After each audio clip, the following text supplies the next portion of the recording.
Morning everybody. Train আপনাদের late হয়ে গেল, এটা আমার হাতে নেই। মোস্ট ওয়েলকাম আমাদের দার্জিলিং। আপনারা অনলাইনে বুকিং করেছিলেন, তারপরে আবার দেখা গেল আমাদের নাটকের রতন নন্দী মহাশয়ের টেস্ট বেরিয়ে গেলেন। রাজনের মাধ্যমে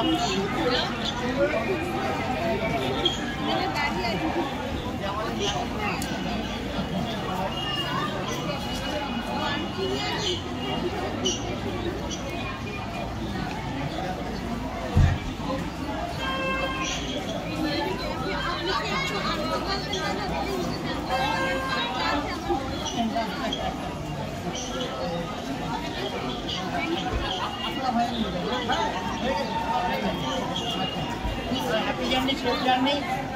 আমাদের ভক্ত ট্রাভেলস থেকে স্বাগত দার্জিলিংয়ে আসার জন্য। এবং আপনারা অনলাইনে বুক করেছিলেন, তাই তো? তখন চিনতেন না, কিন্তু বুকিং করার পরে দেখা গেল নাটকের আবার লোক বেরিয়ে গেল, বিশ্বাস করেছেন। আবার দেখা গেল যে দয়াল ভক্ত নাটক করে তারই আবার পরিস্থিতি আপনাদের আনন্দ নিয়ে ঘুরুন। যা দরকার আমাকে বলবেন, পরিষেবা দেওয়ার জন্য ভক্ত আছে।